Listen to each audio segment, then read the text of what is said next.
Most of what we call happiness today is just comfort with good lighting. It can make you gentler, but it can also make you selfish, cowardly, and small, and you can feel happy the entire time without noticing what you're becoming. So here is the question beneath all the others. If you had to choose, is it better to be happy or to be good? In the next few minutes, we will walk through that tension, not as an abstract debate, but as a set of tools you can actually use when you face fear, failure, temptation, and pain. By the end, my aim is not to give you an opinion, but to help you recognize, in the quiet of your own life, which part of you should lead. Hard truth, feelings are terrible moral guides. People can feel satisfied while being cruel, peaceful while being indifferent, even proud while being unjust. History is full of villains who slept well. If happiness is only a mood, then it cannot tell you who you are. But there is another way to think about a good life, older than any modern self-help. The Stoics and many other philosophers did not aim at constant pleasant feelings. They aimed at character. For them, the question was not, how do I feel, but what kind of person am I becoming? Instead of chasing emotional weather, they tried to build an inner climate, a stable orientation toward courage, justice, self-control, and wisdom. Happiness, in this view, is not the goal. It is the quiet light that sometimes appears when a life is aligned. Imagine someone offered a promotion that doubles their salary, but it requires lying to clients every week. There is excitement, relief, the promise of financial security. It feels like a door to happiness. Yet that same door requires them to become slightly less honest, slightly more tolerant of their own deceit, day after day. They can accept and feel thrilled, or they can refuse and feel anxious, uncertain, even foolish. If happy simply means what relieves my fear right now, doing the right thing can look like a mistake. Here is the reversal. Maybe the deeper error is not that goodness threatens happiness, but that we have shrunk happiness into something too small. If happiness is only comfort, then goodness will often oppose it. But if happiness means living in truth with yourself, then comfort that demands you to betray your values is a kind of quiet misery, no matter how attractive it looks from the outside. The Stoics spoke often of control, not the control of outcomes or other people, but the control of one's own choices.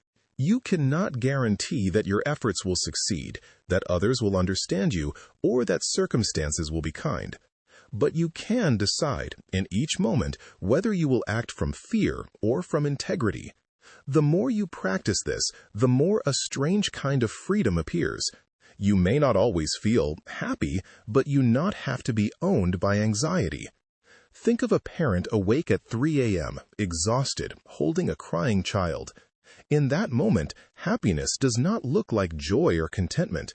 It looks like commitment. There is no applause, no perfect Instagram picture.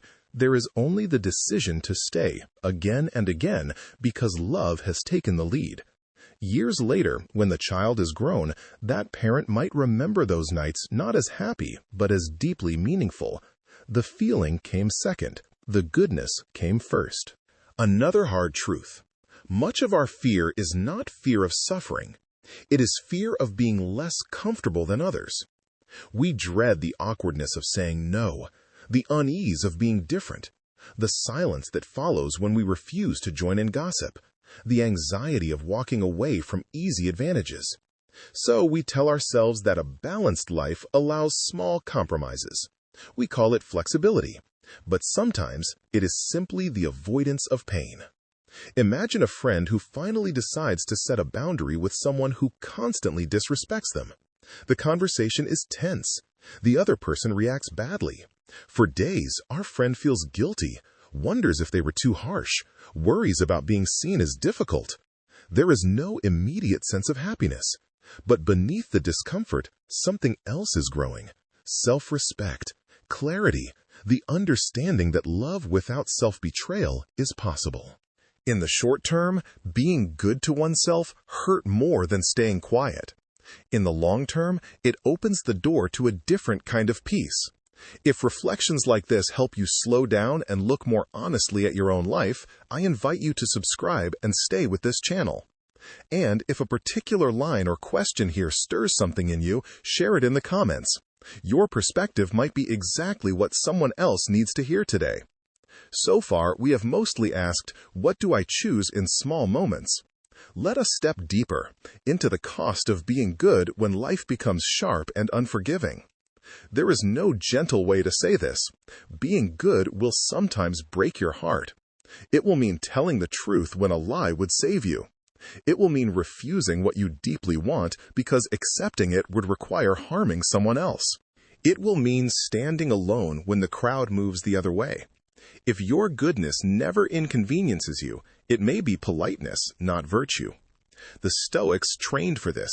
They spoke of voluntary discomfort, doing hard things on purpose, fasting, enduring cold, practicing with less, to become the kind of person who can remain steady when hardship is no longer optional. Courage, for them, was not dramatic heroism. It was the daily willingness to align action with principle, even when fear shouts louder than reason. Consider an entrepreneur offered a lucrative deal that requires cutting ethical corners. Signing would secure their future and their families. Declining might mean months, even years of uncertainty. They wrestle with it for nights. In the end, they refuse. The deal goes to someone less scrupulous. From the outside, this looks like failure. From the inside, something else has been protected. The quiet knowledge that they did not sell their integrity, even under pressure. They must live with financial anxiety, but they do not have to live with self-contempt. Here is another reversal. We often think failure is the enemy of happiness, but sometimes success achieved at the cost of goodness damages us more deeply than honest failure ever could. Pain can heal. Self-betrayal leaves a wound that does not close easily. This is where the Stoic distinction between what is in our control and what is not becomes a tool, not a slogan. Illness, loss, aging, the behavior of others, these are not fully ours to command. If happiness means arranging the world so that nothing hurts us, we are guaranteed to be disappointed and afraid. But if the center of our life is the quality of our responses, our courage, justice, patience, and love, then even in grief, we are not entirely powerless. Picture someone sitting beside the bed of a dying parent. There is no version of this scene that is happy in the superficial sense, yet within that pain there is still a choice, to be present or to flee emotionally, to offer kindness or to collapse into bitterness, to honor the time remaining or to numb it away. They cannot choose not to suffer, but they can choose whether, in suffering, they will still be good. In that choice, a quiet, almost paradoxical peace can appear, the knowledge that you did not turn away when it mattered most. Another reversal. We often think being good complicates life, adding burdens and obligations. Yet in many ways, it simplifies it. When you decide that you will not cheat, you stop spending energy inventing justifications. When you decide that you will not speak ill of those who are not present, you free yourself from the anxiety of double lives. When you decide that you will act from your deepest values, even when afraid, you no longer need to twist yourself into whatever shape is most convenient. Think about the dozens of unseen choices in a single, ordinary day. The email you could shade into a half-truth. The joke you could make that would land well but humiliate someone. The temptation to scroll past your own unease instead of asking what it is trying to tell you. In each of these, happiness whispers, "Take what feels good now." Goodness asks a different question. What action would you respect when the mood has passed? These decisions rarely make headlines, but they are how a life is built. Freedom, then, is not the absence of constraint. It is the ability to act according to your own considered principles, even when your fears and impulses push in another direction. When pleasure alone is your master, you are not free. You are simply well decorated in your chains. When goodness leads, you may still feel fear, anxiety, even pain, but they do not dictate who you are. How do you begin to live this way in a world that constantly sells you easier paths? You practice in small, almost invisible ways. At the end of a difficult day, you might ask yourself, where did I act from fear, and where did I act from courage? When you feel sharp envy or anger rise, you might pause and ask, if my best self were in charge right now, what would they say or do? When you feel restless and anxious, you can remember, perhaps you are being pulled between comfort and conscience, and the discomfort is a signal that something in you is asking to grow. Over time, these small acts of inner honesty add up. They will not always make you happy in the moment. They will often cost you in ego, in ease, in opportunities that do not align with who you wish to be.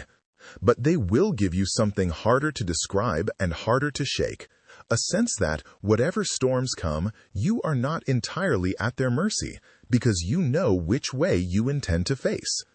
So, is it better to be happy or to be good? The deepest answer may be that the question itself is too narrow. Chasing happiness as a feeling will rarely make you good, but choosing, again and again, to be good, to be honest, brave, just, compassionate, creates the only kind of happiness that can survive contact with reality. In the end, life will not ask you how often you felt comfortable. It will ask you, silently, in the mirror of your own heart, who did you become when it was hardest to choose?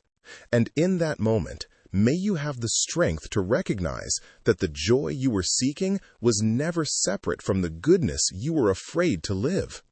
Choose who you will be when no one is watching, and let happiness, if it comes, be the echo of that choice.